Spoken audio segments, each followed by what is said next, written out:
Bonsoir les amis, j'espère que vous allez tous très bien. Très content de vous retrouver pour cette nouvelle vidéo débrief du match d'ouverture de l'Euro 2024. Victoire 5 buts à 1 de l'Allemagne qui n'a pas fait demi-mesure contre l'Écosse ce soir.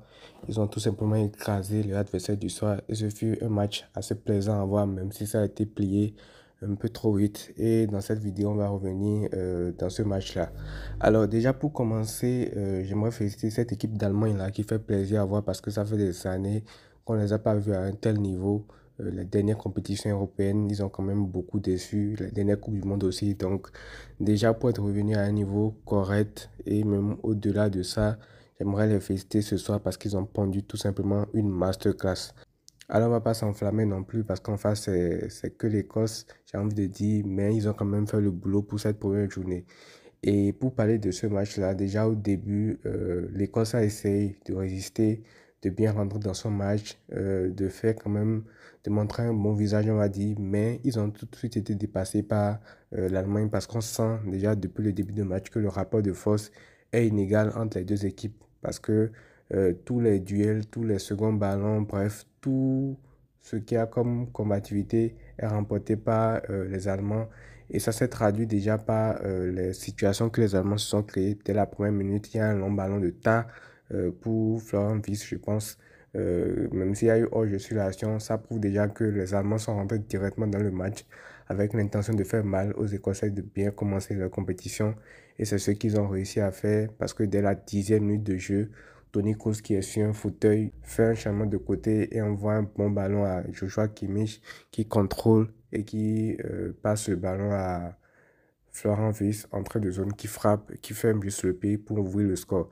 Et dès l'ouverture de ce score-là, tu sens que les Allemands se sont libérés, ils ont inscrit le but qu'il faut et après ils ont juste déroulé derrière. Pas moins, ils ont pu se faire quelques frayeurs, mais on sent que l'Écosse n'est pas une équipe qui a su exploiter les points faibles de cette Allemagne-là parce qu'ils pressaient beaucoup trop les Allemands. Il y avait pratiquement deux joueurs pour un joueur de l'Écosse et tout, donc il y avait pas mal d'espace à exploiter derrière en contre et tout. Mais tu sens que l'Écosse est assez léger offensivement. Il n'y a pas vraiment de présence dans la surface pour essayer de contrecarrer un peu les plans de cette Allemagne-là. Donc, comme je l'ai dit, l'Allemagne a déroulé derrière parce que 9 minutes après le premier but de Florian Wiss, on a le deuxième but de Jamel Musiala sur une occasion magnifiquement menée par Ilkay Gundogan à la réception d'une passe de Toni Kroos. Il fait un contrôle orienté juste avec l'arrière de son pied. Il emmène le ballon, il fait une passe pour Kai Havertz, je crois, qui se retourne, qui remise pour Jamel Musiala, qui envoie un banger dans la lucarne du gardien. Et là, ça fait 2-0 pour l'Allemagne qui n'a pas voulu s'arrêter là, qui a continué dans sa ligne, même si après le 2-0, l'Écosse a essayé de réagir, ils ont essayé de mettre un peu la même mise sur le ballon.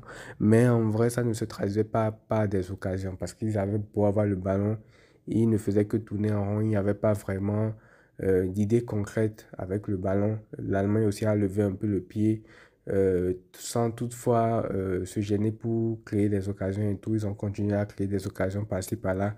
Et c'est de là qu'est arrivé ce tacle assassin sur Ilkay Gundogan dans la surface, qui a d'ailleurs provoqué un carton rouge du joueur écossais. En fait, moi, je trouve cette faute-là assez inutile parce que tu perds déjà 2-0. C'est le match d'ouverture, tu joues contre l'équipe qui est à domicile et tout. Ça ne sert à rien de faire une faute comme ça où il détruit la cheville de Gundogan. Il y a même très peur pour lui, mais finalement, il n'a rien eu. Et penalty tiré par Kai Havertz, 3-0 pour l'Allemagne. Donc cette première mi-temps-là, déjà, c'est le sort de ce match-là. Parce qu'en vrai, après la première mi-temps, les Allemands ont géré la suite du match parce qu'ils ont déjà fait l'essentiel. Et en deuxième mi-temps, la fête a continué, j'ai envie de dire. Füllkrug est rentré, il a marqué un magnifique but, encore une frappe en lucarne. Et franchement, ils n'ont mis que des bangers aujourd'hui, que des beaux buts, à part le penalty, je crois.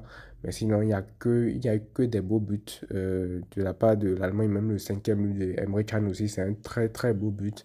Donc voilà, l'Allemagne est bien rentrée dans sa compétition et je vais revenir sur certains joueurs dans ce match-là. Déjà, Florent Wiss qui a marqué le premier but du match, qui fait un match exceptionnel, que ce soit par la percussion, par la présence dans la surface, par les passes, par tout ce qu'il peut apporter dans la qualité de passe qu'il a.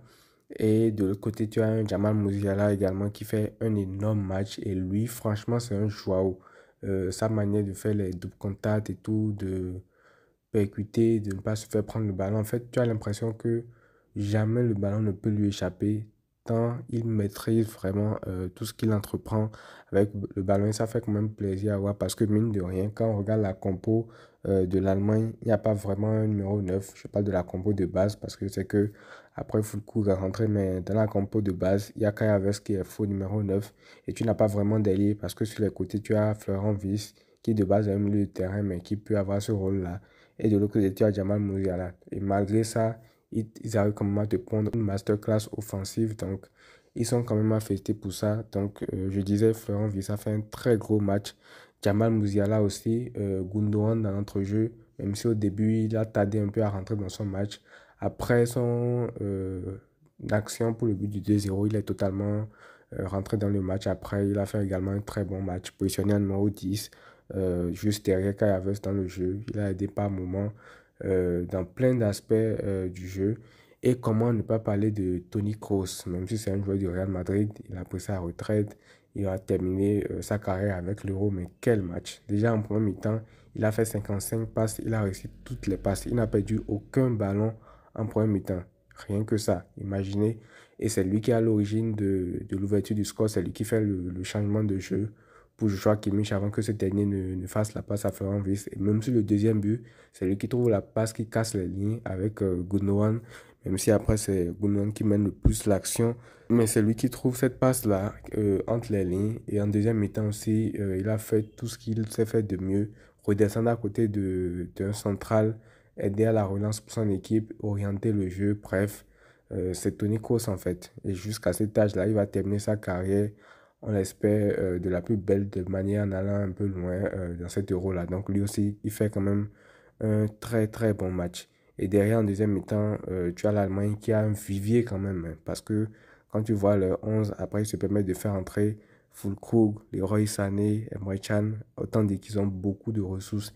Et Füllkrug aussi qui fait une bonne entrée, il marque un banger aussi d'entrée de jeu quand il rentre. Donc, lui aussi, c'est un attaquant qui est trop sous-estimé, mais je trouve quand même qu'il est hyper bon. Déjà, qu'il fait une très bonne saison avec Dortmund. Là encore, il est en train de faire quand même un bon début de match avec l'Allemagne, un bon début d'Euro du moins.